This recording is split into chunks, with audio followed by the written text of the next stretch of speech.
whole world of getting all 202 Platinum Relics in Crash Bandicoot. Crash Bandicoot was the first game I really played with my mom when I was a little berry, so I want to see what it's like to get every single relic. Let's check it out. I like the intro. And so I said to the vicar, I'm not a man, I'm hungry. You know what? I'm really starting to like you now, Bricks. I don't think I ever want to leave lockdown. That's good because you can't. Oh, hello, welcome to my show. I'm Caddy. And when I'm not busy committing treason in America, you're most likely... Okay, I feel like there's some very important lore that I'm missing out on. Find me playing Crash Bandicoot games. Yay, base! Yeah, that's all I ever do with my life. I'm either playing Crash or being an American traitor. I'm sure by this point, a lot of you know my deep, uncomfortable love for the marsupial. I mean, last year I even did a video making a tier list rating all of his butts from every game he's been in. Oh, that is actually a really good tier list because, you know, he should have some, like, Wumpa fruit buns. Horrible seat. But for anybody new here, well... Hi! On my channel in 2018, I decided to label every June of every year as Bandicoot Month, where my channel briefly goes on a Crash deviation to celebrate everything and anything to do with Crash. Does he play Crash Bash? I liked Crash Bash when I was a kid, and I played it so much that the disc broke in half. But now that I'm thinking about it as an adult, replaying it, it's probably really bad. Including his buttocks. Creases. You see, if it weren't for Crash, I probably wouldn't be here making videos. Crash... I hated these levels, by the way. This is probably an unbased take, but I can't drive. 3 Warped was the first game I ever played. It was the introduction into the games industry for me. And since then, I've followed Crash through thick and thin. Hence... Crash Team Racing is so good. I wish it got more love. It's amazing, and it's so bouncy and fun to play. And the hub world is so cool. I wanted to dedicate a whole month to talk about him. Oh. Okay, that video was late. So yeah, even though the world has still turned into bricks outside, that's not going to stop this train. So welcome, lumpies and germs, to Bandicoot Month 2020. Bandicoot power! Oh, you just died? Was that gore of my comfort character? Why is it in June though? Pretty it's my simple, birthday. really. I was born in June 19... What? We have the same birthday month! Let's go! 94, and Crash 3 was the first video game I ever played. And then the Insane Trilogy came out in June 2017, followed by Crash Team Racing Nitro Fueled coming out in June 2019. Basically, the stars all align when it comes to the month of June, me, and Crash Bandicoot. I'm also very aware that Bandicoot Month is not a very original name, but it's a lot better than Junedicoot. And God help us, we don't even talk about Bandicoot. But with such a glowing appreciation for the orange rat, so too comes a desire to perfect his games. And yes, I have indeed broken all the boxes and found all of the gems in all of the games multiple times over, and ticked over the completion percentage to 1,000,000% more times than I've turned a box of sharing nuggets into a box of these are all mine nuggets. But that was me with the sour Altoids in middle school. Also, I did want to say this. Let me go back a little bit. Percentage to You see that beautiful woman right there? I named my dog Coco because I loved Coco Bandicoot. Then I realized that Coco is basically everybody's dog name. 1,000,000% more times than I've turned a box of sharing nuggets into a box of these are all mine nuggets. But throughout my countless replays of Crash's games, there's one thing I've neglected to touch for years and years. Until now. Me, it's grass, but I don't know what his answer is. A few years ago, I uploaded this video to my channel. Crash 1, I did it. Crash 2, I did it. Crash 3, I did it. I did it. Yep, I got every single Platinum Time Trial relic in the classic Crash trilogy about a year and a half ago. Wow. Back then, I was really proud of myself. But that pride came at the cost of my own sanity. And so, since I guess I never recovered, I thought I'd take it one step further and make a video talking about what I went through when I woke up one day and decided that all the Platinum Relics in the original trilogy wasn't enough. Yay, torture! And we all get to view it. Welcome, everybody, to the time that I got. Very single. Oh. I have Twitch chat in the corner of my screen, so I just saw very single, and that was it. First, you may not even know what I'm talking about, so here's some history. Crash Bandicoot 3 introduced us to the concept of permanent power-ups for Crash, obtainable after beating each boss level. And they allowed you to revisit stages you missed collectibles in and use those new power-ups to reach them. It also in cool hub world, but I will say, I always felt like the Crash bosses were a little lackluster. They're kind of easy, and they just feel like time eaters. So gave you more unique ways to get through the levels in general, and made some of the later stages more difficult to test your knowledge of these new abilities. At the end of the game, though, you get all the crystals and fight to the death against the evil Ned Cortex, who falls down a big hole while dropping behind the final power-up, a new pair of Nikes. Yes, and then you have to go back and speedrun all of them again, so you can't even really start getting the relics until you get the power-up because it's worthless! Face value, these seemed very unhelpful and pointless. I mean, I've already got some Adidas at home. Especially when compared to a double jump or fruit bazooka, these seemed unnecessary and a bit of an anticlimactic reward for beating the game. But then, you go back into the earlier stages to grab the final collectibles you missed, and at the very start of the level, you see a weird-looking thing that looks like a rotting lemon. Curious, you touch... I used to eat so many lemons back in the day that my mouth would be like permanently scarred.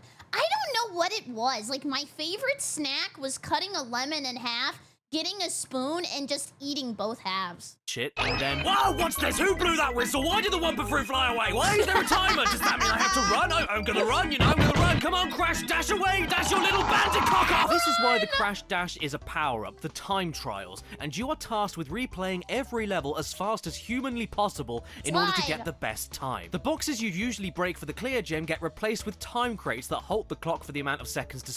And this level is so awesome and so fun. This is always my favoriteest to play if I just boot up the game randomly. Blade on them, or they turn into empty boxes that do nothing but get in your effing way. For God's sake, who is leaving these boxes in the middle of Agrabah? After which, beating the best times of each level rewards you with one of 3 types of relic, a new collectible. The Sapphire Relic might as well be a participation certificate worthy of a single clap. Well done. You tried. They are the easiest to get by far and barely require much rushing at all to obtain them, so I suppose they're there to pat your children on the back. Yeah. You did it. After this are the Golden Relics, a bit harder to get than Sapphire, but they are the bare minimum you need to grab in order to bump up your final completion percentage in order to get the final hidden gem from Coco and complete the game. But then,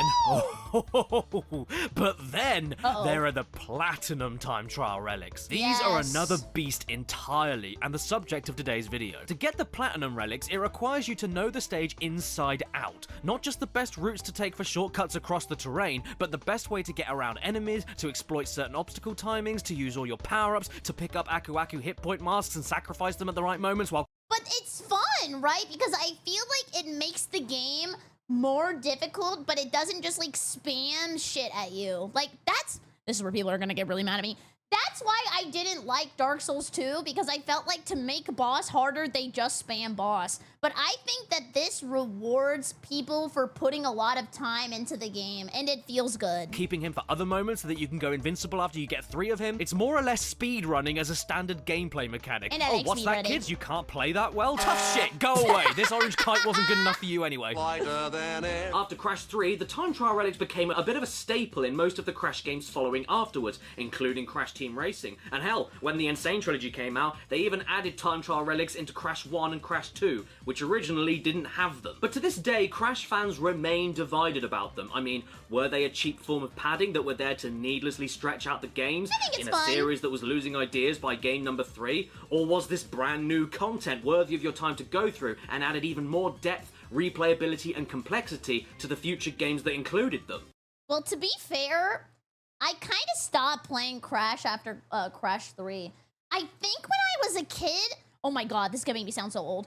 My mom got the Crash game where you would go into like the mech and like shoot stuff, and I hated it. And then since that moment, I really didn't pick up a lot of new Crash games. Personally, I'm of the latter half of this opinion. And I think she got it at Blockbuster! Yes, she got it at Blockbuster! trial relics to me add even more depth to replaying the same stages you already finished, because you aren't just going through it normally or combing your way through it slowly with new power-ups to find collectibles, you're doing it all in a completely different way. It's almost like you're playing a totally different stage. Not to mention, the relics themselves aren't just a random optional collectible to flash your e-peen around to nobody because you're alone in your house. They contribute to game completion, not just for grabbing the final hidden gems, but also for unlocking access to secret levels that are only unlocked by grabbing a certain number of relics. Whether it's a secret platform that takes you to a secret warp room full of extra levels, or a new race that you have to beat to get the secret ending, the relics don't only provide a new level of difficulty to levels that you may have found too easy, but also give you access to more content, which in my opinion is a better way to unlock them instead of just having more levels with more gems to grab. It's something different, you know? And this is what I'm talking about. Look at how worthless these enemies are. They're throwing freaking cornhole sacks at nobody. These are not obstacles, they're suggestions. The better way to unlock them instead of just having more levels with more gems to grab. It's something different, you know, and requires a different approach and skill level to grab them, while staying true to the classic Crash formula. But the Platinum Relics don't give you shit! Aside from your own sadistic satisfaction, the Platinum Relics do nothing for you at all. The gold ones are all that you need for completion, and for the extra level unlocks, you only need the bare minimum Sapphire Relics, so why go for the Platinums? Because I'm incomplete. Hold your phones up. Lighters, anybody?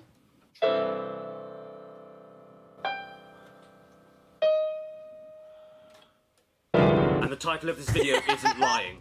Over the last few days, I have spent hours on top of hours in some vain, pointless attempt to grab every single Platinum Time Trial Relic in every Crash game that has them. Every single one. This is one of the hardest things I've ever had to do in any game I've ever played. Full stop. You guys think that playing the Insane Trilogy regularly is the Dark Souls of platforming games?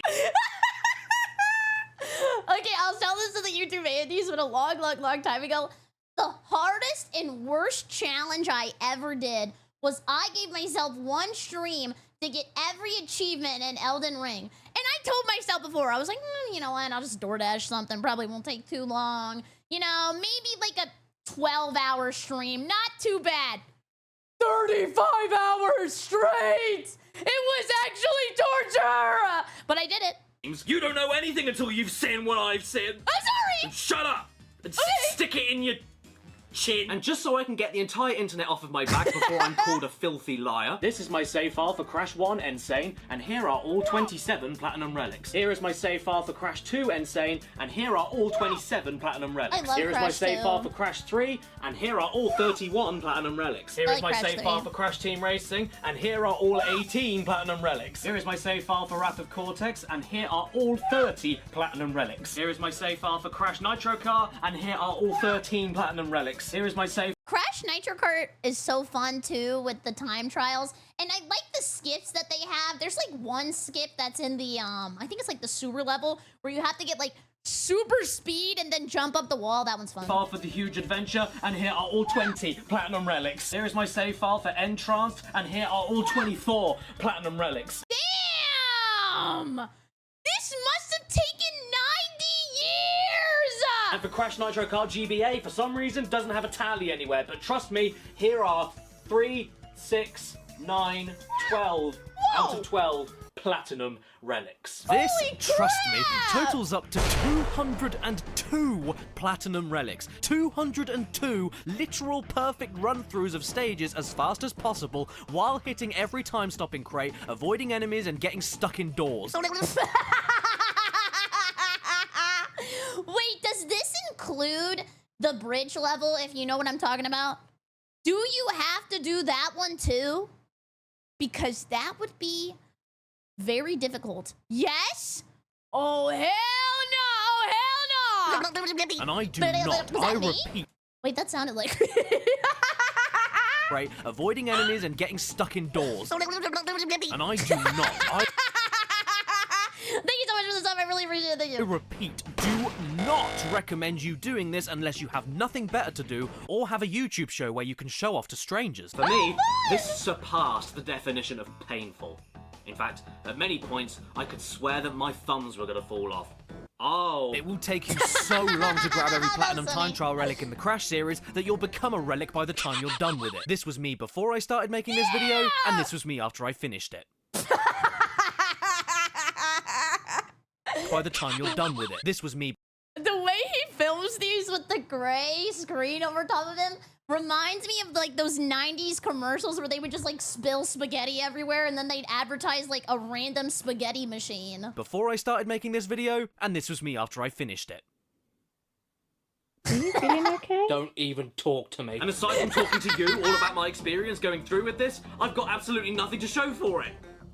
What? So I made myself a badge. But I mean, there's I want one of those! It's like a good noodle star! only so many different ways I can say over and over again, get into Plats is diffy, so I won't go on about it in a general sense anymore. Instead, I thought it would be fun to go through miniature top 5s in no particular rating order for the hardest Platinum Time Trial relics to get in each and every game that has them. Game. Not counting Crash Bash, by the way, because those relics aren't from doing any time trials, they don't use time crates, they take far too long to unlock, and because Crash Bash makes me want to die. They also... Okay, looks like my theory from the beginning of stream is true. It was fun because I had no other options as a child, but as an adult is an insufferable game. I didn't bother giving time trial relics to Crash Tag Team Racing, which I really don't understand since it's already a racing game. But there is actually one hidden relic in the game that not many people know about. All you gotta do is play the game for 10 minutes, get bored of it, put it back on the shelf and leave it there for the rest of your life. After this, it eventually becomes a relic itself. It's also worth mentioning that for this video, I'll be using the remake versions of Crash Team Racing and Crash 3, because they're more or less exactly the same thing as the originals and just look nicer. Plus, also, I think I'm an idiot. Okay, let me elaborate. For some reason, I'm really bad at the remake of Crash Team Racing, but in the original, I'm kind of the GOAT. I don't know. The original just seems like more bouncy and like easy to control, but the bad thing about it is that I use the D-pad, so it like tears up my little girl fingers. in some cases, they're even harder, so I wanted to challenge myself a little bit. And I'll only be covering the relics that you can get in the campaign modes of each game, and that can be added to your total Platinum Relic tally, which means that the brand new added levels to the Insane Trilogy do count since they get added to your campaign total, but all of the new tracks in Nitro Fueled don't count, because getting the relics there doesn't count towards anything, doesn't get displayed anywhere, and I have no clue when they'll stop adding DLC levels, so it's probably best that I stick with the story mode ones that never changed from PS1 to PS4. Also, there's no point doing the Nitro Kart remade tracks in Nitro Fueled because I did them on the original game already. And with that, in no particular order, let's start off with the hardest Platinum relics I had to get from Crash 1. I think Crash 1 is alright, but I think Crash 2 was where they fixed all the problems and it was just super peak. What's another game that had a 1 and then the 2 was just way better? Maybe... let me think. What's a game with a better Tua? Halo! Great example! Dark Souls 2. No. This game was pretty damn hard to platinum all the way through. When it comes to Crash 1, whether it's the original or the remake on the Insane Trilogy, there's one thing that rings true about the entire game. It isn't supposed to be rushed. It's foreplay Bandicoot. Because of that, when Vicarious... Foreplay? Oh, wait, did he say full play or foreplay? Is Crash 3 like the aftercare? Divisions added relics to the original Crash for the remake just because they could. They didn't even bother to add the Crash Dash as a power-up because the game is simply not built for it. However, this doesn't mean that the Platinum Relics still aren't an utter prick to grab, because with the game's platforming itself being built around patience, that doesn't translate to running through the stages as fast as humanly possible. As such, one of the hardest Platinums I tried to get in this game was with Sunset Vista. From the very second you start, you need to get the first jump correct or else... Oh, you died. It only gets worse from that. In terms of raw platforming and nothing else, this stage in a normal setting isn't too taxing, but where the challenge comes from is by rushing through it. You'll find... Oh, I haven't really played a lot of this very speedy. I had a phase in my life where I really wanted to be a Crash 2 speedrunner, but I never did it because I'm a coward. But, like, Is the timing always the same, or is the timing kind of RNG? I'm not sure. Find yourself needing to defy common sense and physics by jumping after being pushed away by protruding walls. You need to make sure that you time the start of your run perfectly so that you aren't stuck behind timed flaming torches. You need to make sure that you don't get hit at all so that you can invincible Aku your way across the middle part of the level. Really. A long time ago when I was playing Crash, I put on the mask and I said oogada boogada. And somebody in chat said, never say that again, you bigot. Whoa! Whoa! Am I not woke enough? I did not know that that was a bigoted take! Important because it makes you run way faster and be invulnerable to anything. You can't even afford to wait on these spinning platforms because that wastes too much time. So you'd better make sure the position they're in on your current run will be just right for you to hop, skip, and jump across them. Otherwise, you'll hop, skip, and suffocate! And these bats, sweet mother crackhead, these bats. Sometimes you can spin them all away, no issue, and sometimes you can't. No idea why, but it's enough to make a hernia pop out. And all of this wouldn't be so bad if it wasn't one of the longest damn levels of the game. It's not only a flawless run you need to commit to, but it has to be a marathon too. Average Demon Souls walk back. Luckily though, I've got so good at this stage by this point, I'm able to smash these completely useless boxes right here before the exit and still end up with the platinum. I'm being way too cocky to talk about the first hardest level in this video. Generator Room begins with Cortex laughing so heavily at you that he's practically choking, and if you're going for the platinum here, he has every right to giggle at you.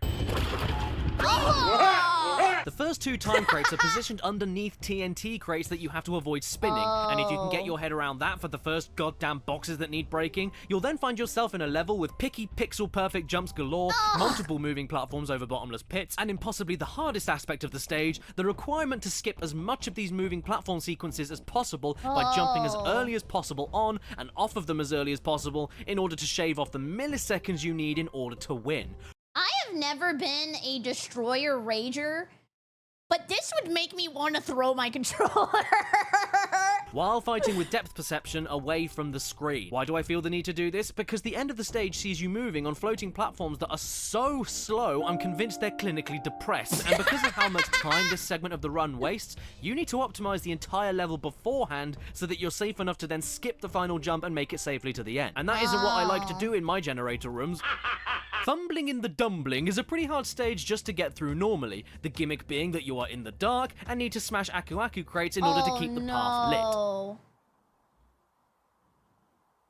But if you get hit just... Why do you keep jumping out at me? Is it because it's almost Halloween and you're trying to like keep me on my toes? One single time, you don't just lose the hit point, you lose all the light as well. It doesn't matter how many Aku crates you break, you are stuck in the dark. Combine that with the need to rush through this level, often making leaps of faith onto platforms that haven't come out of the dark yet, jumping onto spiders to make extremely tricky jumps, and trying to speed past swinging axes that sometimes come out of nowhere, and you end up with a Platinum Relic that I'm convinced has a sad face. But I think his reaction speed is so good. You saw that he like jumped on the side of the stage and then completed his jump? Pretty smart! The lab. Oh Lord Jesus, Back to the strangle lab. a cat, the lab. One of the hardest levels in the base game as it stands. Is that the Trying New to rush Testament? through this one is like trying to square dance on top of a kettle. It's horrible, and the main issue here is the fact that you are pretty much required to run by everything in one go without stopping, but only when being able to start the level off at such a perfect time where you won't need to wait for these electric gates that if they touch you will zap your bats. And even if... I mean, honestly, just looking at the level now as he's playing it, it's kind of beautiful. Like, it's bringing a tear to my eye. You could tell that the people who worked on remaking or remastering the games put a lot of love into it. If you time that start off so well that all the gates turn off by the time you reach them, meaning that you can get past them without stopping, that doesn't negate the trapdoors that open and close very quickly, the switches that you must hit in order to open doors, otherwise the fact that you can't see behind the doors in order to plan your next move until it's too late, and the awkward jumps that you need to do around all the enemies, which if you time wrong can also lead to you getting electrocuted. Although, if you end up being in the stage so long that you could have kids with it, you could teach yourself to jump over the lower zaps of the electric gates at the right time. Well, tell the level I'm not paying for college, okay? Stormy Ascent. Come on, you all knew this was going to be here. Yes! The level that was Oh my god! This level must be insane to get a platinum on. It's so difficult. Was this the one that they removed originally and then they just like added it back into the remake? Supposed to be in the original PS1 game that was taken out because it was too hard. Yes. Yeah, pretty obvious choice now that I've said that, eh? I'm sure many of you would argue that Road to Nowhere or the High Road should have been one of the harder levels, but to be honest, I found them not that bad at all because all you need to do is move forward and time your own jumps, and that is it really. You kind of got to get in the zone. It's like a little rhythm game. Like, you know the one, they have it like Dave and Buster's and shit, where all of the piano tiles go down, you're like, bang, bang, bang, bang, bang, bang, bang, bang, bang, bang. It's like that. Move along, time jumps, land on platforms that move faster than a bullet train, optimize your path so you can get to vanishing platforms at the right time to keep running, avoid enemies everywhere, get over spikes protected by stairs that turn into slides, jump off of spinning platforms to bounce on top of time crates and then land back on the spinning platforms, land on other platforms moving around in weird wavy patterns over spikes and bottomless pits, and while trying to keep yourself alive for nearly 3 minutes in one of the longest stages in the entire game. This is like Ninja Warrior. Holy crap, you need to train generations to tackle that level. Yeah, and you guys think a bridge is difficult. Oh, look! What's that hiding under the stairs? What? Why, it's Crash Bandicoot 2 Gringotts Steakhouse. This game was just as hard to grab the Platinums on as Crash 1, but for different reasons. As we all know by now, the original Crash 2 changed and refined basically everything from Crash 1, from the save system to gem collecting and especially the controls, including introducing the use of a slide, crawl, and slide jump for extra height and distance to your jumps. However, there were still no relics or power-ups in the PS1 game, so the Insane Trilogy remake got the same treatment as Crash 1, but with one key difference. You could now use the Crash Dash from Crash 3, and if you think that being able to run faster makes getting the Platinum Relics any easier... Oh, I laughed like a dad. The thing I like when he does the rich person laugh. is, just like with Crash 1, because Crash 2 was never designed from the ground up to give players the ability to dash through them, the levels themselves are also not quite built to be rushed either. I think you can skip those, but I might be wrong. I think I remember that you could do like a dash skip over the big pits. Ability to dash through them, the levels themselves are also not quite built to be rushed either. It's not as bad as the original by a long way, but it's still very noticeable that you're dashing through the snow in a one-horse open coffin. So in many ways, despite the well, I get 2 Christmases, and I don't want that at either of them. new moves you can play with that allow you to take ridiculous shortcuts, some of the Platinum Relics here can actually be harder to get than any of the other games because of the Crash Dash power-up added in that the original design of the levels never accounted for. Yeah. But I still persisted, and here's what I thought were the hardest ones to get. Oh, I hate the levels where you have to drive the jetpack. Please, if I wanted to play Jetpack Joyride, I would go and get my iPod from when I was a child. Actually, no, that was my mom's iPod. I had to borrow it, and sometimes I would play Doodle Jump on there, and then when I got on the bus, I had to listen to my Zune, because we were only allowed to have one iPod in the family, and it went to my mom. Let's start things off tame with a little trip to a simple stage known as Crash Crush. Well, it's simple enough on the base game at least. You run away from a boulder, but you can't run away from yourself. When going for a Platinum Relic though, Jesus H. Crisps. Where in the standard game you get just enough room to see what's coming ahead with the screen placement, with the Crash Dash, that fairness is thrown out of the window. You cannot see what's coming or react to it quick enough because of how fast you move. And so then it's just like a memory test, right? So, like, all the kids who went to Kumon, they get, like, a buff to memory. if it isn't a bottomless pit or electric gate you need to get around, it's the one thing that will absolutely kill your Platinum runtime. The mines. You hit these mines and don't die, but fly into the air and stop when you hit the floor for a Well, they're not mine. They're yours. I don't want them. second. This means you can't hit a single one of these things or else you won't make it to the end in time. And because in the game the mines don't hurt you, they put dozens of them in the stage to avoid. If you're playing normally, they aren't a problem at all, just an annoyance that allows you to make a few mistakes. But running at blistering speeds, unable to see or guess where they'll appear from, or jump over them without seeing a pit they're sitting right next to, is infuriating. This level has no business being this difficult. That's like his death noise, right? Every single time I hear it, it makes me laugh. Actually, is this where I hear it? To Platinum, but it is. So I'm gonna bitch. Hits right next to enemies that are invulnerable in certain states. Oh my god! This stupid ice level! When we streamed this and I had to play on this ice level, we had a gamba where you guys could win points if I was gonna die. I died like 90 times in a row. Oh, am I still on the megaphone? How come every time I use a stupid button, I forget to turn it? Do not let me use the soundboard anymore. This has happened at least 10 times in a row. Ice physics, rolling wheels of hate, awkward box placement, ice physics, wooden log traps that crush you instantly if you haven't optimized your run before that point, ice physics, icicles that hurt you if you aren't running perfectly fast by them, which isn't always guaranteed because of Long John Seal over here. Stupid Long John Seal. Long John Seal. Long John Seal. Actually, this is a very weird tangent, so I'm so sorry. You can skip past this, or maybe somebody can edit it 2x speed. Actually, I'll do it 2x speed, like, by myself.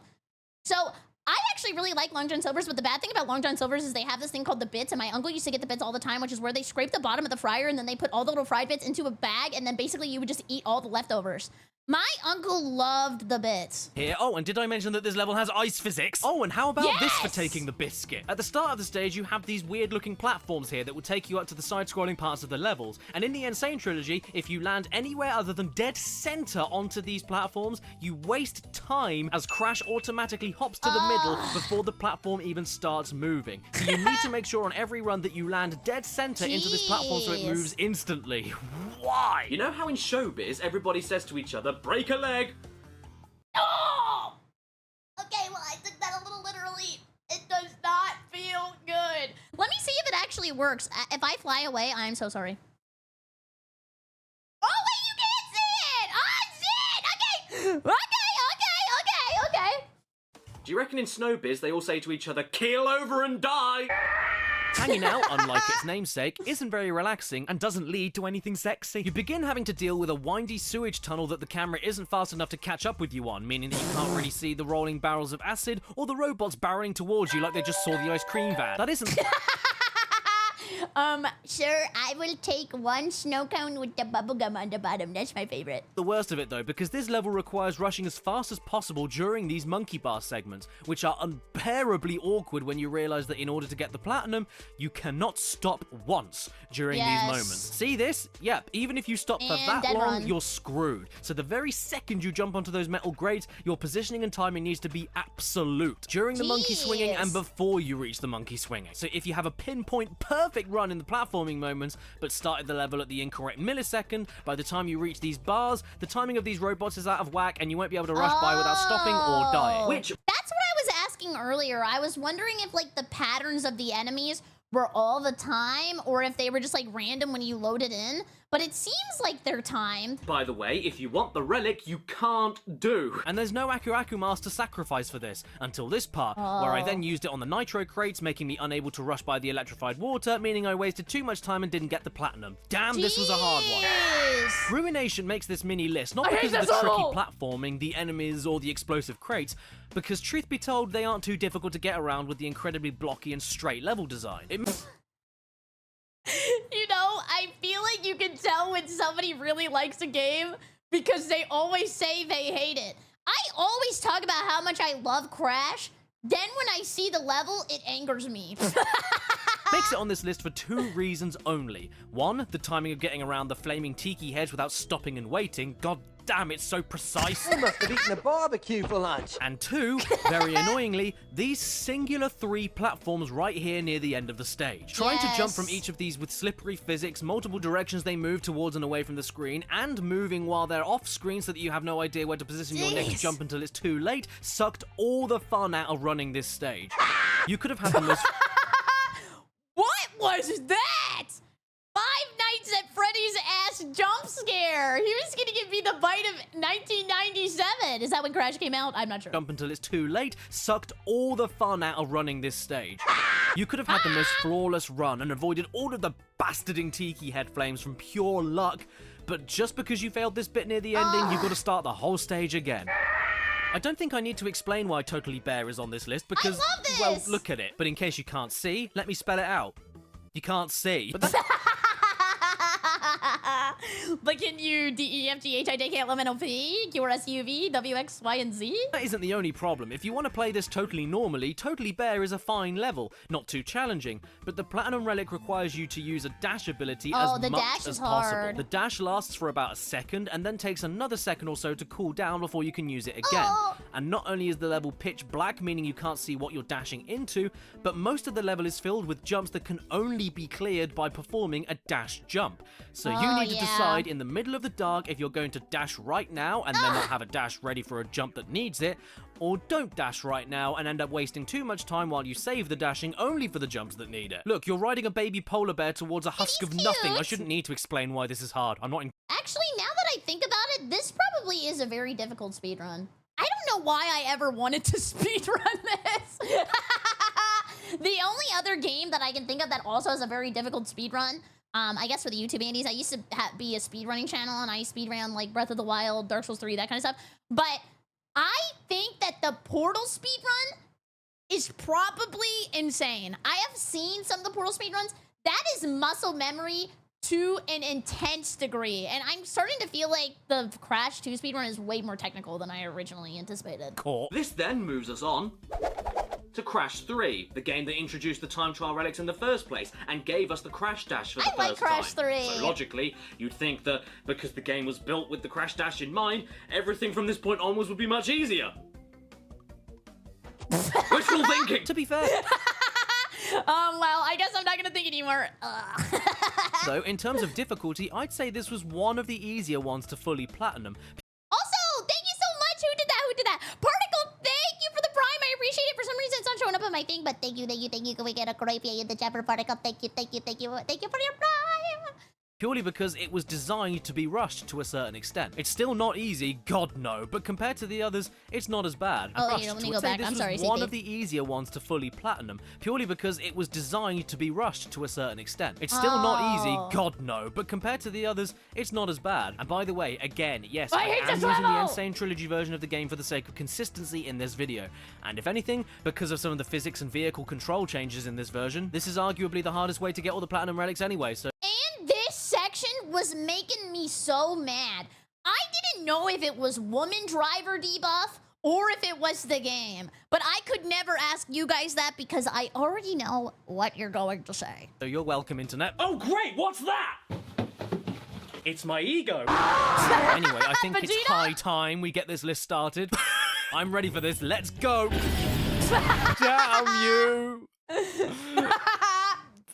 Fireman. High Time sees you traveling through the world of Arabian Nights as you hop along magic carpets that won't stay still to screw up your jumps, and you'll run straight into the jaws of fire, caused by the locals throwing all of their rubbish out of the windows. Okay. But this level is so fun and awesome, and they have the monkey bars moment. I think one of them does. I can't remember which one it is. Guess this means they drink petroleum. These two elements are enough to mess up the most perfect of runs, and the irritating thing is that they occupy most of the stage, and are both built around a looping AI that no matter how hard you try, will never be exactly the same on each attempt, causing you to miss countless jumps.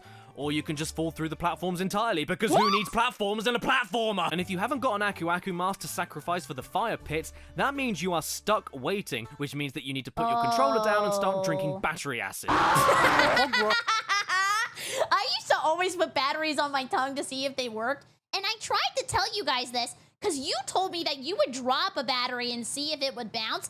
I would put it in my mouth and see if it would shock me. Ride is a horrid level to perfect for a... You thought because he had an Egyptian staff, it was Bible related? I'm gonna be honest with you, I thought he was Moses, and I don't know why. Controller down and start drinking battery acid. Hog Ride is a horrid level to perfect for a Platinum Relic. Luckily, I've done it so many times now, it isn't too taxing for me, but just getting to that point made me want to shave with a cactus. The level of practice you need to perform the utter absurd stipulation of getting a Platinum on this stage is a joke. But not a funny joke, a joke that I hate so much that I have to write a letter of complaint to the BBC. What you need to do in Hog Ride to get a Platinum Relic is start boosting on the first speed pad you see. Now when I see BBC, it makes me laugh because I think in a React recently, I said that I liked BBC Sherlock, and one of the comments in the comment section said, "Oh, what kind of Sherlock were you watching?" I did not mean like that. I meant the television show. And then... that's it, good luck. For the entire stage, you cannot lose this boost. And while you're boosting, your turning is so slow and heavy, even my knees think, damn, I wish I was as stiff as that. If the road were empty, it would be fine, but it isn't. There are other racers looking to nudge into you and ruin the boost, ramps that if you go over will ruin your boost, and police cars that peacefully sit there and do nothing, which, let's be honest, is not realistic at all. The time... true. We've seen a lot of body games that end really bad. Crates as well, they all need to be broken to get the relic, but they're positioned in places where you need to preemptively turn into them and then preemptively turn out of them to slip through the gaps that are just about as wide as your bike. And by the way, the edge of the road also ruins your boost, so Hog Ride in essence is a tightrope walk on a motorbike. Yeah, it does. Okay, I know the level's called Hog Ride, but as soon as he said Hog Ride, my internet-filled brain went, Hog Ride! It doesn't even matter if you wait behind the starting line for ages for all of the other races to leave the track. You Are you winning, son? I'm not a bottom. I obviously am the biggest top in VTubing. You still have to deal with some of the tightest, flawless driving you'll ever experience in any game. And yes, all of the future bike levels are a piece of cake compared to this one, because they have moments where keeping your boost going is impossible, and time crates that are in the air that you have to ramp jump over, which will ruin your boost. So you have no choice but to slow down, but can still get the platinum. Here though, nah, you gotta keep the boost going for the entire thing. Jeez. And it's also harder on the Insane Trilogy than on the original game because of the control differences. Yes, finally, beast! Okay, so now I know I'm not crazy. I knew the original games felt better. Maybe it's the D-pad? I don't know, but I swear the original Crash games, every single one of them control way better. Hog Ride? At this point, I prefer riding a hog, and I think Crash wants to ride one in another way. I don't know how much Rule 34 Crash has, and I'm not gonna check. Sphinxinator. What a boneheaded troll of a stage this is to Platinum. I mean, it starts with you needing to ignore the clock, head backwards, fire at the clock with your bazooka from a distance, and then hit the crates that were originally behind you because now they've become time stoppers. After that, it's just you and the whim of the stage. Oh yeah, these levels are kind of hard. I hate that mother sucker with the lever. Pull the lever! Projecting you to whatever it feels like at whatever time it feels like. Sure, there are some skill-based elements you can master to cut down the seconds, like Death Tornado spin gliding across these moving platforms to skip them, or working out how to get by this awkward stack of TNT crates sandwiched between time crates. Particularly annoying since you can't tank through here and need to save Aku Aku for the final invincibility stretch at the end of the level. But the rest of it, so Beck help me. Where do I begin? Fast-moving platforms that leave too big of a gap to skip quickly unless they're timed perfectly. Closing doors that stay shut for ages unless you time your run through perfectly. Dang, that would suck. Imagine having the greatest run of all time and then door stuck! Door stuck! Flamethrower men whose left and right pattern changes by the millisecond depending on how well your run has gone up to that point. Ice physics across oily floors that also have giant block traps falling from the ceiling. Most of the Platinum Relic here is just luck. So, yeah, good luck. That's what I say too. Guys, that's why I don't have the Platinum Relic yet. I was just unlucky, okay? We'll get to it eventually. Luckily, our next level doesn't rely on luck.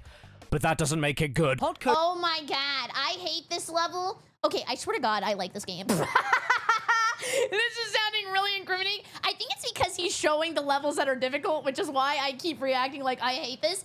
Because I remember I would have to turn so slow because it's like very difficult to go around some of the bombs. They're like very close to each other. They're like those two band kids in the hallway that are like tonguing each other down. Coco is the most unique level in the entire series for one reason. It's non-linear. You have to search for a Nitro detonator box hidden in the level in order to clear the row of Nitro crates blocking the exit, and Aku Aku isn't a thing that can cheese it for you. So you need to find the best possible route of hitting enough time crates on your way to the detonator and on your way back to end the level. You can't hit too many on the way there or you'll have none on the way back. There's like 70 boxes that you can choose from and multiple directions and angles you can take. There's a lot to consider when picking the most optimal route for you.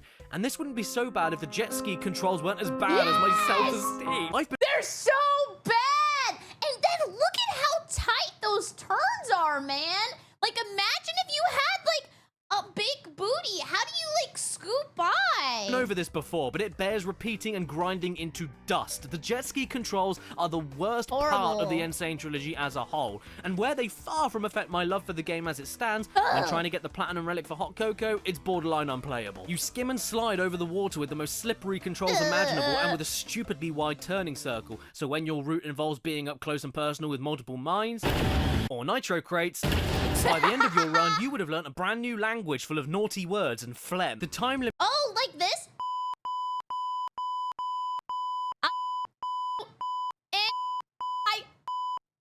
It is so tight too, so you end up experimenting with different routes, which means different timings of different moving mines and different angles across different ramps, and it's so easy to miss every box or to hit the ones you really didn't want to hit. Hell, I could barely hit the time trial clock half the time before even starting the stage. Look at this. The best time I could get legitimately was right here, only overtaken by the glitch run I did ages ago where you could do this.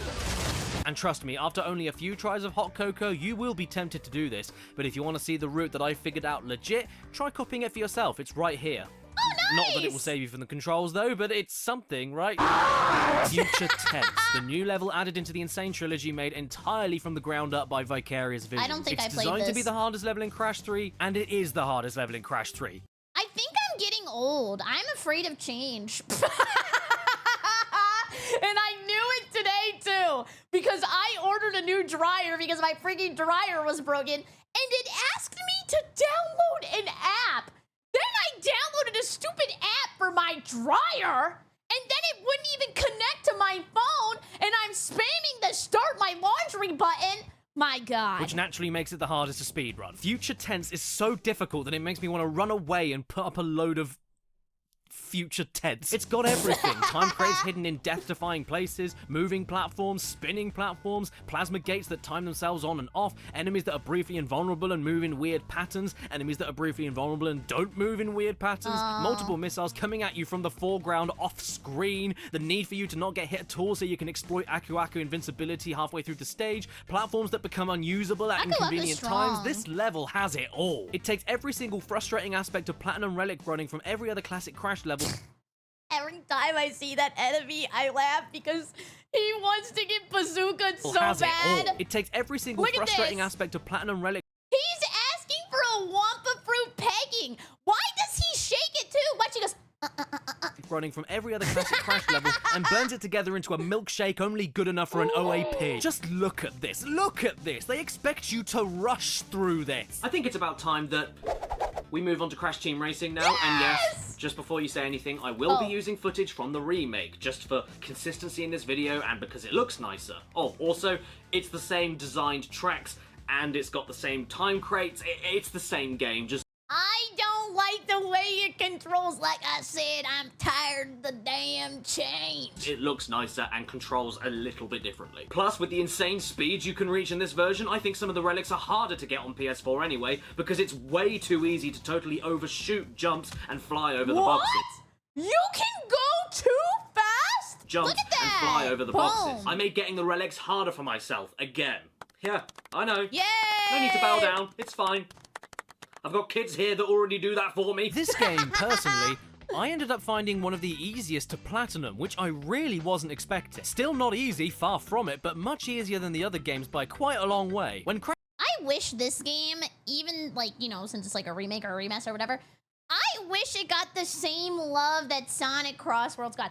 I liked playing Sonic, but I also just like Crash. I wish it just got a little more love from the racing community. Crash Team Racing originally rolled around, I don't think anybody expected them to bring the platforming collectathon elements of classic Crash over to the kart racing mechanics, but they damn well did. Not for the regular races, but for the extra challenge races you unlocked after earning the main game trophies. One of those challenges of which being the time trials, rewarding you with the same time trial relics as the previous games. The objective here is the same, rush through the track as fast as possible, but with three very important differences. Firstly, you don't unlock a new speed turbo power-up or anything, you just need to perfect the mechanic of drift boosting and use it as much as possible. Which is kind of a pain when you need to aim accurately at the time crates while you're doing it. Secondly, time crates are everywhere, so many to the point meaning that you'll have to ignore some crates and save them for different routes on future laps. Yeah, and they have cool secrets. Like, I remember there's one door that opens if you throw, like, a potion at it. And thirdly, hitting all of the crates rewards you with a 10-second deduction, which is a massive bonus, and a brilliant reward for bringing in the smashing all boxes mechanic from the original game. With all of that being said, though, there were a few tracks here I platinumed by complete accident, which was a good sign. There were one or two stages where I was able to miss a box, reverse to hit the box, You're good. You're good. You're good. and still win the platinum. And some tracks like Cortex Castle or Oxide Station were so fun to speed through, I ended up earning the platinums without even hitting every time crate, missing the 10-second deduction I figured that I would have needed. But that doesn't mean there aren't some bollock-ripping tracks though, because here they are. Oh, here's the one with the potion. First off, Coco Park. Ooh, this one? I watched a lot of Crash Team Racing speedruns. I just think it's very fun. This one, you can boost through the grass, I think, in the original. I don't know if they fixed that or not. Oh. You left. Coco Park is without a doubt the easiest track in Crash Team Racing. Like it's right big, there. wide, and has no sharp turns at all. But going for that Platinum Relic for me proved to be quite the tickler, all because of one fatal flaw. The final hill of the course. The amount of times you will try and fail to fly off the edge of this hill to grab these boxes to the left is unfathomable. That is I've tried hard. multiple speeds from multiple angles, and it still seems like total luck to me. And this single Sekiro-level jump hiding in the easiest course of the game isn't all. There's also time crates hidden Hesitation is the behind the beat. same hill on the ground that you will never be able to see or aim towards before jumping off of the hill that you will need to do to get the boost. You will drive by these things at least once, even if you have a rough idea where they'll be, and on an easy track, missing these really few boxes makes you feel like a complete idiot. And I'm not an idiot, because my mummy told me I wasn't. You're perfect the way you are. Engines Lab. This is an awkward-ass track to race in while trying to boost constantly and hit all the time this one crates. is kinda Mostly hard. due to the endless 90-degree turns and crates It's hidden behind tight. other corners that you can't quite see around until it's too late. Also, at the end of the lab, you get given a ton of 3-second crates all stacked up in a grid. Whoa! What is this, Fruit Ninja? And I, for the life of me, cannot figure out the best strategy to smash them all I don't efficiently without wasting know. time within the first 2 laps. I wasn't able to get the platinum even by starting the race reversing into them. However you look at it, it's unintuitive and feels like a pointless hurdle that you can very easily mess up.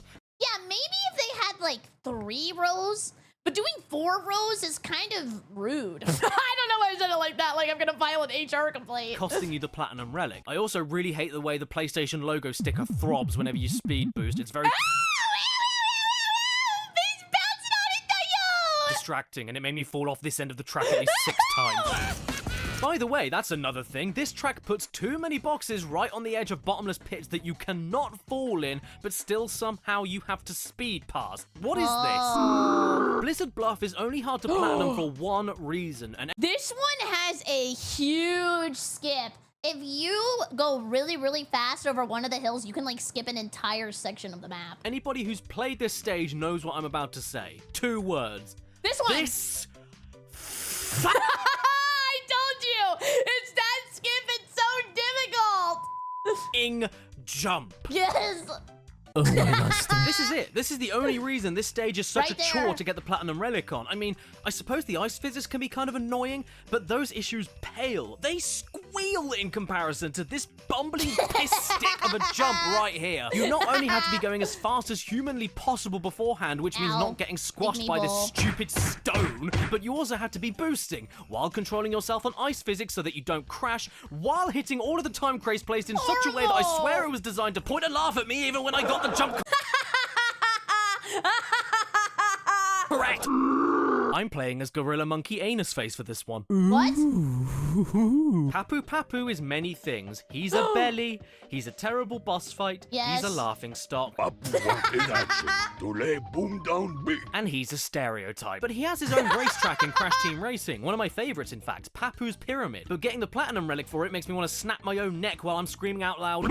First of all, you've got to go around the track as fast as possible, which makes sense, it is a time trial, but if you go too fast, you'll fly you'll straight fall. over the only chance you have to hit certain time boxes. Secondly, you've got to perform a very awkward jump right off of the edge of the track in order to hit a clump of boxes going against common You can sense. do And with that? it being at a ridiculously weird angle, that's very easy to mess up. Thirdly, Oh my god, bring your protractor, what the hell? this stage is guilty of the crime of placing some of these crates in the most dangerous and downright silly of places that are not only Why? immensely difficult to hit while driving quickly, but even harder to hit without being instantly killed by the traps placed right next to them. Get I forgot this game had Vor. out of my face and let me race before I fold you up and shove you into a green pipe, dick. You all saw this one coming, right? Sewer Speedway? I'd say this level is the hardest. This is actually, earlier I misspoke, and I am so sorry. Please don't kill me, please don't kill me, please don't kill me. This is the level I was talking about where you can go like in the big thing, and then there's like a huge skip that's on the right side that's a little bit difficult to get to, but there's a lot of boxes. Hardest one to Platinum Relic by far, and it's on the first world of the adventure mode, so well done to whoever chose to put it there. The easy culprit alone for why this track is so Right there, difficult is, right there. of course, that horrible shortcut jump that you have to land at least once to grab a load of hidden time crates. But that's not actually what I dislike about this level, believe it or not. I'm gonna be honest, this racer's making me feel uncomfortable. Why does he have so many legs? It's actually disgusting. bugging me every time he jumps out of his damn car. Check it, I can perform this jump nearly every single time I try it. Once you know you need to take the ramp before it, dead straight before you jump after performing a boost from the inside of another pipe, it's That is Oxide! Oh my god, I've only ever seen him inside the UFO. I've never seen his beautifully shaved legs like that. really not an issue. What I have an issue with is the ditch-like level design that doesn't work too well with the camera and hides time crates in its crevices so well that you will miss a good handful of the crates on your first few attempts. The camera in this track likes to screw you over more than anything else, actually. One of the first jumps hides a box on the ground after you land that you just have to guess the position of as you land. There are crates hidden behind the corners of some of the edges of the sewer pipes, and there's even these 3 crates here that can't all be hit on the 3 laps because of the shortcut lap you need to take that avoids them. So hitting all of these alone is enough of a pain. I could also complain about the giant toxic barrels that roll back and forth just slowly enough that predicting what edge of the tunnel you need to be on is a pipe dream. Actually, I want to know what you guys think about this. Do you think games, when they remake or remaster, should fix problems or leave them in for authenticity of the game? Because maybe they could have removed one of the boxes so that way you could get them all without having to worry about like going back and forth, because I think it ruins the flow of the map.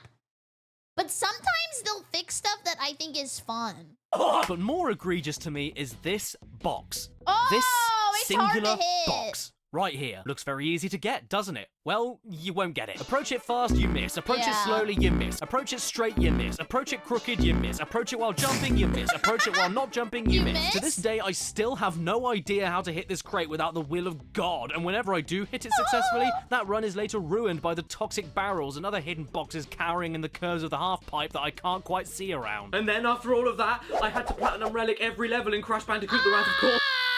This is the game my mom got from Blockbuster and I freaking hated it! I hated it so much, I still think about it! Thank God my dad didn't get this on Gamefly, because I would have sent this back the minute I freaking put it in the PlayStation! Cortex. So my day was going great. Wrath of Cortex is a very hate polished this game that has no game! flaws whatsoever. You see these neon feather reflections? You see this falling down animation activating when being burned in lava? You see these floating eyes after a pitfall death? Yeah, all of that was clearly intentional. If you were to class this game as Crash 4, which I suppose it is in Japan, then this is the official final Crash platformer with the exact same mechanics and gameplay structure as Crash 3. With that I think it does have a Jeep section though, and I kind of like that. But everything else, boo! being said, getting the Platinums here was thoroughly unenjoyable because the levels are either way too difficult or way too easy and totally boring. There's no in-between with Wrath of Khan. There were tons of levels that I could have picked for this mini-list. I would say Smokey and the Bandicoot for the uncontrollably slippery Jeep controls, but the time limit for the Platinum is so generous you can basically rush through it while missing a ton of time crates. I would say Crash Droids because of how quickly you can blow up. I would say Avalanche for that nightmare sequence of speed snowboarding down a hill totally See, but like snowboarding level is a fun idea. They just executed it so poorly. Maybe there's like a YouTube Andy in the comment section that can tell me if they maybe had like no development time or no budget. But every single Crash game before this felt like they put love and passion into it and that they thought about things and they were fun. What the hell happened here? I don't know! able to see which time crates you need to hit. And I would say Banzai Bonsai for the much heavier platforming style of Coco, making things just a little bit harder than necessary. Oh, it's a different studio? Shame. Shame. Shame. But all of these things didn't end up making the cut. So these levels I picked will go to show you how bugged they are for getting a platinum. Cortex! The Gauntlet. I mean, the level is named after exactly what it is. It's a gauntlet. A giant trial of seemingly endless obstacles, enemies, and death traps that will turn you bald. The timings of the obstacles are annoying time wasters when you approach them wrong. You need to keep as many Aku Aku masks on you as possible to survive some of the enemy attacks when you are unable to defend yourself. And there's no feeling quite like making it to the very last corner of the gauntlet, only to press yourself into a pancake. Cortex! Coral Canyon, a water level in a game where all of the water levels suck the life out of me. I hate water levels. I don't care. They're always so boring. They're dumb. But the one thing I'll always give to a water level, the music slaps. Majorly dislike the water levels in Wrath of Cortex for how overly spacious everything is, and yet despite Wiener, wiener, wiener. Sorry, I had to let you know I saw a wiener. Wiener! that, how suddenly enemies and instant death traps can appear because they come from the other end of the screen that isn't even visible because the level is so huge. And that's the biggest problem here, trying to rush these levels with enemies appearing from thin air, thin water, while trying to figure out where the hell the time crates even are because you don't get enough of a view of the level on a single screen. Oh, did I also mention that most of this level takes place in a submarine that really needs to go on a diet? In this thing, you don't only move like a tank, but you are a huge target, can barely attack fast enough to react to the hundreds of enemies, and the metal casing gets completely obliterated if you so much as touch a goldfish. Yeah, and it's just rocket spamming. And here's a bug. Rocket power, wiggity wiggity. When you're out of the sub, did you know that the fast swim move you have, you know, to fast swim, doesn't get you the Platinum Relic by default? No, because you need to know to use the Death Tornado spin move. Yeah, What? underwater, which you can't do in any other Crash game. So if this was the quickest way to move in the first place, why give us a fast swimming button? Why is steering during the spin like turning an oven dial? Why do we even need a sub if we're more safe and deadly being out in the open? If this is Coral Canyon, then where did the coral go? Cortex! Eskimo rolls Platinum. Oh no! Okay, I have not played these games in so long. I remember that there was a level with this stupid freaking ball on, like, they're like bridges or like rafters or something. My God, I hate you. I hate you. I hate you. This ball is the worst thing to ever control. And I think it's even used in a boss battle. Relic is best described as being the same thing that Crash is rolling around in. A massive lumpy ball. I think I'm one of the few people This is what I'm talking who will about. defend the ball rolling stages in Wrath of Cortex until I die. I think they're great fun. But when thrown into level design like this that you have no choice but to speed through, it all Yeah. becomes wretched. This is easily the most perilous ball rolling stage in the game and is desperate at every opportunity for you to lose control of yourself and fly directly into a conveniently placed Bandicoot rolling ball vehicle shaped hole, which ends up happening all the Bandicoot time. Not counting the times that you're trying to be careful and get sucked into the hole's irresistible grasp. Me next, me next, me next, sorry. Oh, and who's this? Why, it's Dingodile firing randomly in scattered patterns right where you need to be. And since you have to rush this stage, if he's firing at you as you roll by, you'll end up turning your nice solid ball into a hard-boiled egg. Oh look, So it's Tiny Tiger as unfair! well. What the hell are you gonna do to me after all the previous games? Oh god. Dingodile gets a flamethrower and he just has to crab walk across the screen. My God, I would be so pissed if I was him. Don't nudge me, that's my one weakness. Here we are attempting a Platinum Rush in Gold Rush, one of the longest damn stages in all of Crash 4. my God. Which in itself is already a problem if you fail on any one of the number of tricky platforming segments and the doomsday obstacles in your way because you've got a marathon of a stage to get back through in order to try again. It also I hate long walkbacks, man. I loved in Elden Ring how they would just like put, what are they called, like the stakes outside of the boss fight. Then you could just walk back in and have fun. I hate walkbacks. has some very interesting physics, but the biggest flick in the nuts when it comes to Gold Rush are the Ow. Would that hurt? I don't know. I don't have nuts, but I assume a flick would hurt also because it's disrespectful. Like a punch, you know someone's coming for you and they don't like you, but a flick is disrespectful. utterly absurd stipulations you must comply to in order to make the Platinum Relic work. You Actually, what would hurt more, getting flicked or getting your zipper stuck? see these areas here? Taking into account that this happens to you if you fall from the monkey bars, do you think that means that this is the fastest way you have to get around them? No! In fact, the game expects you to figure out that you need to glitch by the out-of-bound areas with post-hit What? invincibility from Aku Aku in order to walk on areas usually impossible to reach so that you can skip the monkey bars. This is the only stage that allows you to do this with pits that could usually kill you even if you've got an invincible Aku Aku mask on. How dare you do that, Crash? This is a Christian channel! Cortex! For me, Droid Void was pure misery to try and Platinum Relic because it has everything I hate in a difficult time trial. A needless electricity. giant target vehicle No, that's what I was talking about. I hate you, you stupid mech. I hope you explode. type that is weaker than a flip-flop, a preposterous stage length, timed obstacles that will slow you down or kill you if you don't figure out how they work, long and horrifically boring parts that you find yourself redoing over and over again. Look at how slow he moves on the monkey bars. Holy crap! Crash, how are you so slow on the monkey bars when your body is nothing but one giant peck? This Well, I was thinking more like nacho cheese Dorito, but that's pretty good too. Monkey Bar intro, though, is the cherry on top of the cake of lies. Who decided this was an acceptable speed of movement, even for the regular game? It takes you nearly a minute at the start of every attempt just to get to the actual challenging parts of the platforming. Maybe since my mom got this at Blockbuster, they put that in there so that way you would have to rent the game for longer to complete it. Wow. By which time you die trying to learn it, and so then you're right back at the start again. And the tricky platforming is just one thing. This mech that Crash rides, where totally fine in the standard game, is hellish to use in a platinum run. Mostly due to the Wumper Cannon never going off when you need it to for no reason whatsoever. Hey, he's just shy, okay? Normally it fires, okay? He's just a little nervous. Give him a second. You can't skip these parts. You need to blow the crates up, but I rarely can. What is this? You hold the button to aim and let go of the button to fire. Why am I dropping the gun and not firing it, Rash? Taking that aside though, like I mentioned, you're a huge target that's about as brittle as a champagne flute. Your jump from a standstill is painfully slow. Jeez. It's like he's afraid to jump. Okay. And you need an Aku Aku hit point to skip this enemy, or the platinum isn't yours. I hated every waking second I spent in Droid Void. Yay! I played this one Not a little as much. bit. I think I played this one with my mom, and then there's like, I think this is the one that has the giant clock. I thought that one was kind of fun. As the time I spent in Crash Nitro Kart. But I don't like it as much. May I just say that Crash Nitro Kart is one of the most flawless games I've ever played.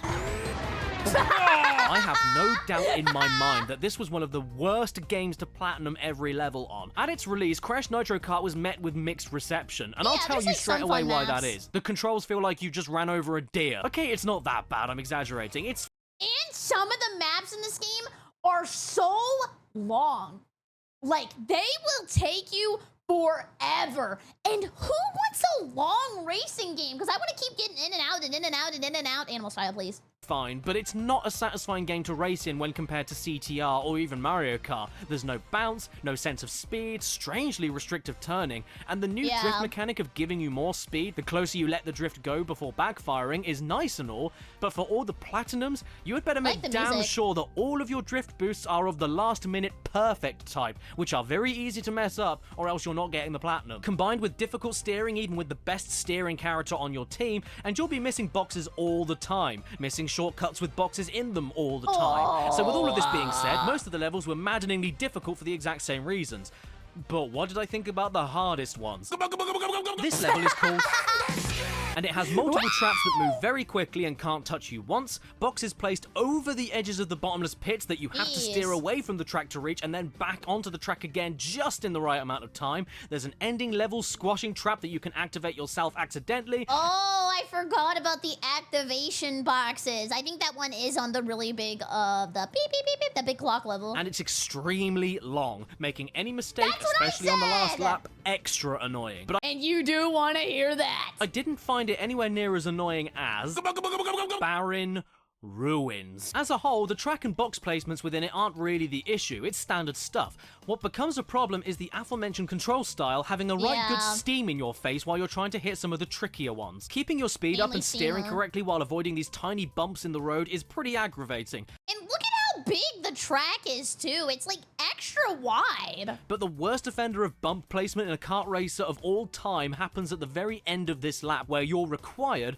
at max possible speed, to jump from here, land at the correct spot, and activate a successful string of perfect boosts while steering around this bump that can mess the entire pattern up, while then performing a successful ramp jump from another bump to not only land into this shortcut, but hit all the boxes contained within. If one of these things isn't done right, you aren't making this jump, and the retries I have for it are staggering. I even tried cheating it, I got so frustrated, but that ended up wasting more time than saving it, so I suppose you can say now that my day has been barren ruined. Deep sea driving is hard for one reason, and what did Review Bros say 900 years ago? It was like, my something and something in my day is ruined. I used to love that quote, but I haven't used it in so long that I don't remember it anymore. Old people memory! one reason only. It isn't the shortcuts, it isn't the box location. My disappointment is immeasurable and my day is ruined. It isn't the slowing down mud sections, it's these fan blades. They're way too big, they're way too fast, there's way too many of them, you can't get touched by them once on all 3 laps, and I think they should deep sea die in a hole. Maybe they could add some, like, snakes there that throw lightning bolts at you. Probably adds to the level. This is a shock, isn't it? The final race course is one of the hardest to platinum. What? Well, it is, obviously. Hyperspaceway is a crazy... And you see that? The level I said I liked, the big clock. He had no bad comments. It's just a good level. Track that has many shifts in course design during a single lap. It's got the most traps, it's got the most pitfalls, it's got the tightest turns, it's got the longest laps, making even the smallest mistake make me feel sick at the thought of trying again, and it has without a doubt the hardest shortcut in the whole game to get right. This one requires constant boosting and absolute speed in order to clear the gap. And there's even mud on the track right before the biggest gap to slow you down even if you are boosting. That is evil!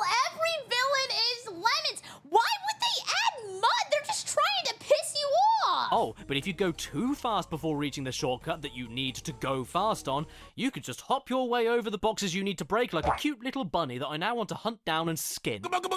None of these tracks, though, compare even slightly to the mental damage that Jungle Boogie gave to me. This is one of the first levels of the game, so how could it possibly be this bad? Oh, it is. My god, it is! In order to platinum Jungle Boogie, you are required to play the stage perfectly. No mistakes in the slightest. If you stop boosting at any point, you've lost. And the biggest joke added into the track is actually right at the very beginning, where I swear to Christ, He just needs a couple extra inches! He's this close every time!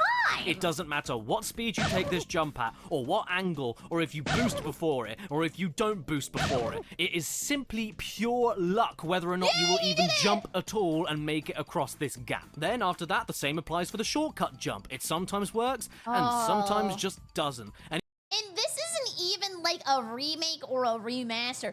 This is just the original, and they shipped it as a giant piece of shit. Just fix these problems. Did nobody playtest games back in the day? even if you do make it, if you don't boost during the shortcut and hit the time crate on the only chance you have to hit it during the boost, you've got to nail these 2 pixel perfect jumps all over again because you just lost the platinum and need to start again. And this isn't even mentioning the extremely cramped track design compared to every other course, which loves to make some of the boxes way too difficult to hit with your stiff driving controls anyway. By the time I was done with this track, I was convinced that my house was for dinner. Little dry wall. Jesus. On to the Crash games on GBA now. Look, it's Crash Bandicoot XS, Crash Bandicoot Xylophone Saxophone. Crash XS, or Crash the Huge Adventure in the...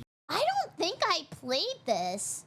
I think I used it to watch SpongeBob episodes in the car when I was a kid. USA is a game I hold very fond memories of from when I was a kid, playing it for hours constantly whenever I was on a long car journey or keeping to myself in the living room while my parents watched TV. So it only seems appropriate to ruin those happy memories with this being on equal footing with Crash 4 and Crash Nitro Car as the hardest damn game to get the Platinum Relics on. I mean, my lord! Luckily, most of my gripes with the 5 hardest stages are applicable across the board. When trying to rush through these levels, the amount of screen that you can see whenever you're required to go higher or lower into a level makes landing on platforms downright guesswork. And despite being mostly the same kind... Okay, this is gonna seem extremely gamer-pilled, but is there no shadow? I feel like in a platforming game, you always have to have a shadow underneath of them, because how are you gonna aim where you're jumping if you have no idea where you're gonna land? It's basically just guessing. Kind of platforming in terms of handling from the PS1 side scrolling, the sliding and slide jumps are not the most responsive in this game, which will... No, not Shadow the Hedgehog! But I do like him. Give him my number. cause you the most deaths out of any other Crash game when timing any and all jumps. But that's just how I felt about the whole thing. So what were the worst individual levels?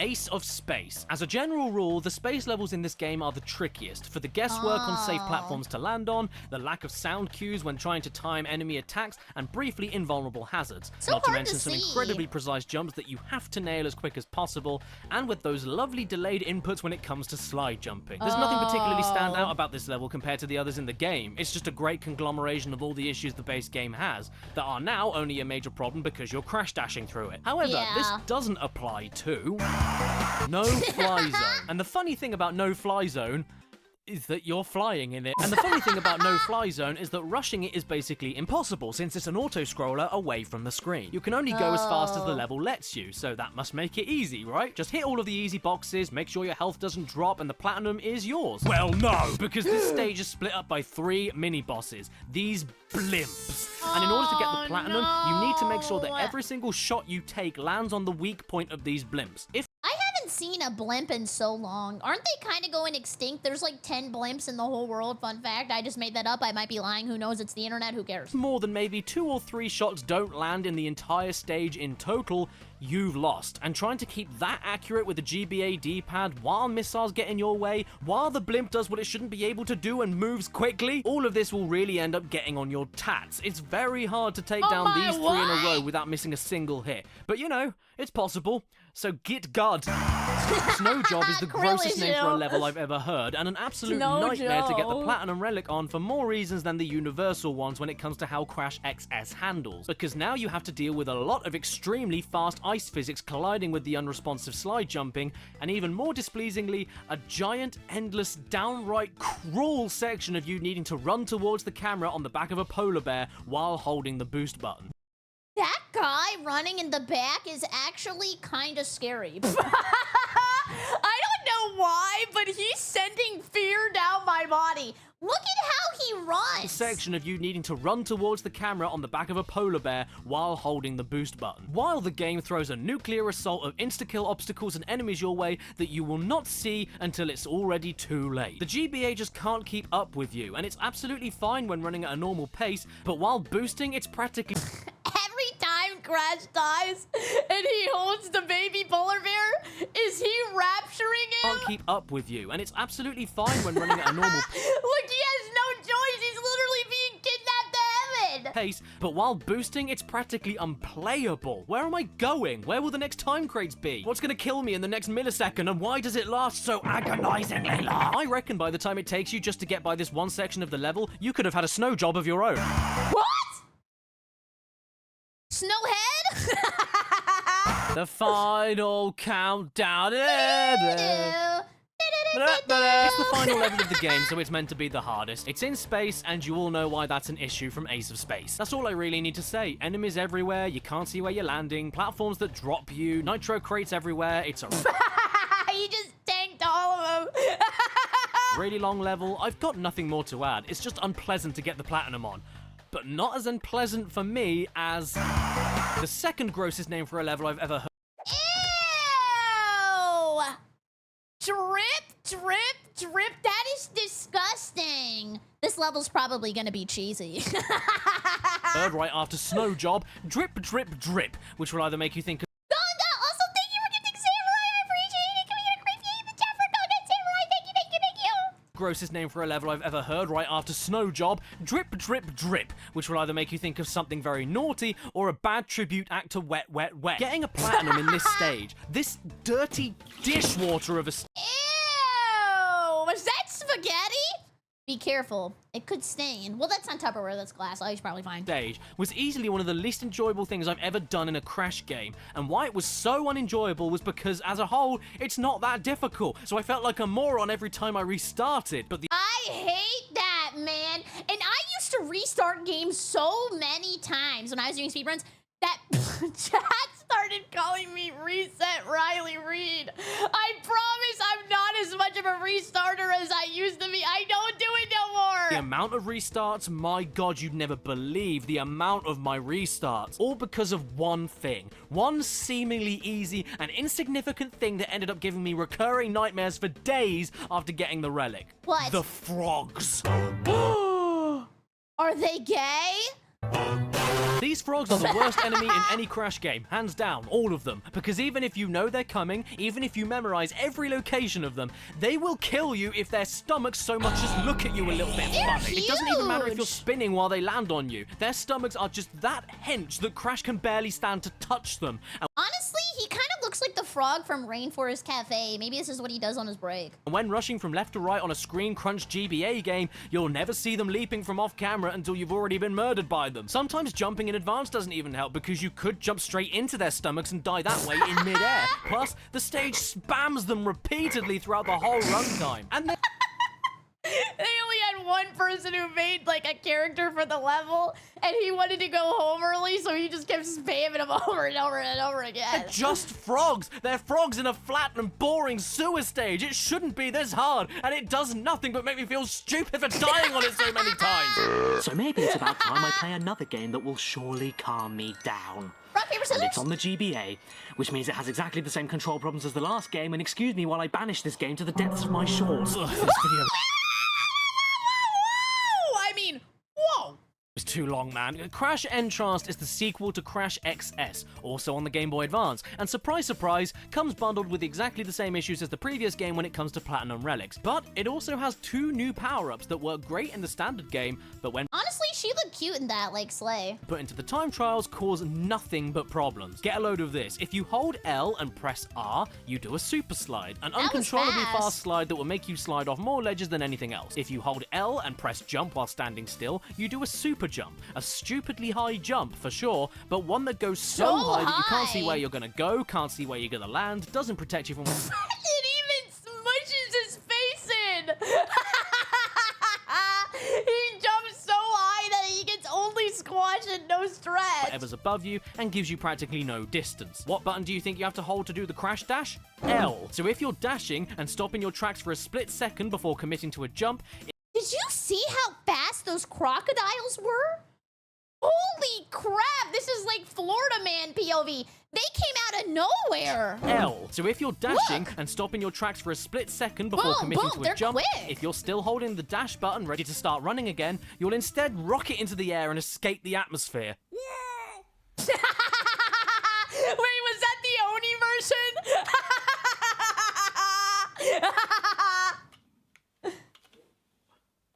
Oh, wow, this is a great angle. Or on the other hand, if you need to slide during the dash, you won't do the normal slide. You'll instead do the super slide because you're already holding the dash button to run fast. It's confusing, it's disorientating, Yeah. and some part of me tells me that the devs realized these flaws because getting the Platinums here as a whole wasn't actually that bad at all. The time limits were really generous, so I think they must have felt a bit guilty. Saying that, there were still some bastard levels though, so let's dive into them. What was that pink box? Can somebody tell me? Generous, so I think they must have felt a bit guilty. Saying Is that, it a there were still some tricycle? bastard levels though. What is that? I have no idea. Is it a map? It looks like a little, like, bike that you ride. A pogo stick? Maybe? I have no idea. Oh, it's a helicopter? Oh, so let's dive into them. Rocks can roll. Oh my, they certainly can. Rocks can roll indeed. Right off the edge of the level. I'm going to defend these levels for a second as well. Yes, I like them. He just likes monkey ball. Not as much as the Wrath of Cortex ones, but for isometric ball rolling on a GBA, this felt really satisfying to get right. You can even hold A to use it as a brake to get more control back. This mechanic in itself makes these stages 10 times more playable and helps out a lot with the time trials since they stop you wonderfully from flying off of the edge if you think you were rolling too fast. Yeah, like the boost pads are giving me anxiety because I don't want to go faster. I mean, technically, if I went faster, I would beat the level quicker, which means I don't have to play it, so actually spam them. What I have a problem with when trying to rush these stages is, well, everything else. Aiming at time crates moving at a million miles an hour is a pain, rolling barrels hidden behind the isometric view of a half pipe are a They look like pain, bamboo. insta-kill electric gates that don't have a clear pattern on when they turn on or off are a pain, slightly wonky hit detection is a pain, the occasional slowdown moment is a pain, whatever way you look at it, this level is a pain. Runaway Rug is an appropriate name for this level because, oopsie, the rug ran away from your feet, you... No! Come on! I was gonna get rich off this crypto! Why did they pull the rug? Lost. It's got all the problems with the controls I've already mentioned from the first GBA game, but now with those lovely power-ups activating when you really don't want them to. Next! Hop-in coffins. We have all the same problems with the first GBA game, but now with those lovely power-ups Mummy? activating when you really don't want them to. And now with added timed switch doors that cancel out your jump off of them if you don't press them properly, and That sucks. It just makes it so you don't have hops no more. Ice physics. Ice physics with an accidental super slide. Surely that's just asking for a nasty bit of criticism. Oh look, another Egyptian level. Slip and sliding sphincter. I mean, this just Ew, I don't want nothing slip or sliding around my sphincter. Keep it to yourself. sums up everything without me needing to explain anything else, right? The Platinum Relic for the first level of the game, Island Intro, I'm convinced was put there for a joke. Yes, the first level really is that difficult. Wanna know why? Just watch.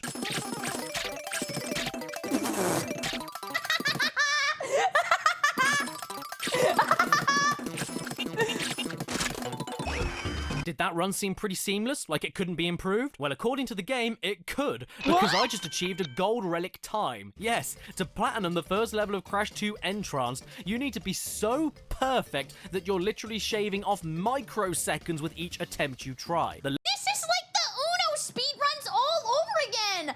I thought I was top 3 and they retimed my speedrun. And I was number 4 by like 20 milliseconds. Level isn't long, the level isn't hard, but getting that platinum took me more retries than any other level in the entire game. And then it doesn't even feel good when you do it. Like, you're just relieved that you no longer have to suffer. Makes me feel like Coco's angry monobrow. And finally, it is Crash Nitro Kart on the GBA, which is not a port from the PS2 version because the GBA could not handle that. So instead, it's completely different tracks and completely different controls than the PS2 version, which means that technically I have to get all of the relics on this version of the game as well. Blue guy! Okay, just to be serious for a second, I actually can't pick any one of these stages as the hardest because, to be completely honest, they're all basically the same in terms of challenge, and that challenge isn't very high to begin with. As great as this game is, the tracks are of course limited due to the GBA, so... I don't know why looking at this makes me want to puke. That sounds so disrespectful. I meant it as like the background not moving, but the foreground moving. It makes me feel like a little nauseous. Also, I can't play any VR games because they make me throw up too, so I might just be a little baby. Aside from different cosmetics and a few left to right turns that are different, all the races here feel practically the same, especially when it comes to relic races, because the boxes can't be placed anywhere that created to begin with, and shortcuts aren't really a thing in this game. All of this considered means that Nitro Kart GBA was the easiest game to platinum for me by a long way. And oh, there was the big clock I was talking about. Picking the 5 hardest levels just seemed somewhat impossible because it's like comparing this flat square and this flat rectangle. There's nothing wrong with being flat, but continue. In the original Mario Kart. Like, aside from extremely minor differences, they're all basically the same track, and whenever something stands out, it's usually extremely mundane. Oh my god, it's a gap! Nothing more to say. This one was a piece of cake to complete on Platinum. My mom in 2006 getting us clothes be like. And if you haven't tried this game out even regularly, I recommend it. It's really good. Just don't pick a heavy speed character for the relic races, because they're a bit lumpy-dumpy and love to miss all of the boxes. Oh my god, is that a tight corner? That's it! 202 Platinum Relics in the bag. My Crash Love quota for this year is completely full. I'm done. No more. Bye, everybody. I'm gonna go and get some fresh air after that. Oh, I can't. The world is still bricks, so I guess I'll just fall asleep right here. Thank you for watching the dumbest and most painful video I ever made. No, and it was in case you were amazing. wondering about my top 5 overall hardest relics to get, I'll give you a quick list. Jungle Boogie, Leave Me Alone, Don't Care, Shut Up, I'm Tired, and I'm never gonna do anything like this ever again. First, give me my sedatives. Subscribe and hit that bell. Follow me on Instagram and Twitter. Please don't let this be for nothing. Special thank you to my executive producers on my Patreon page in the description below. Is that his dog? Wait, I'm gonna. So cute. Does he like little scratchies underneath his chin right there? Below. Matthew Hubble, TARDIS Type 40, Buddy! Exopaz, Ramen Wolf 1485, Red-Eyed Critic, A.D. Thornton Smith, Mitchell Wait, Reed, his name Fart is Rules, Stan? Skullman, Basil, Stan the man. But I guess he's a dog. Daniel and Alex, ex-Shadowhunter ZX, The Game Shed, Slowpunk, Stephen LeBlanc, Calvin Cascella, Dave Marshall, Ingvald Petterson, Carl Burke, Matthew Gunthorpe, Danny Covarubius, Lizzie in a Tizzy, Ethan Spencer, and Yugi Brony. That was amazing. I loved the video. Can we get some clappies in chat? That was so good. I feel like we all got to have a little crash out. That was amazing. Thank you so much for watching. If you're new here, to make sure to subscribe and like the video and check out the original because this was so good. He put so much time into it. I hope you all have a great evening. Remember to use code Berry and check out for 10% off gamer subs. Also helps me out. Maybe one day I'll get a booba cup. Have a great evening. Goodbye, YouTube. Goodbye.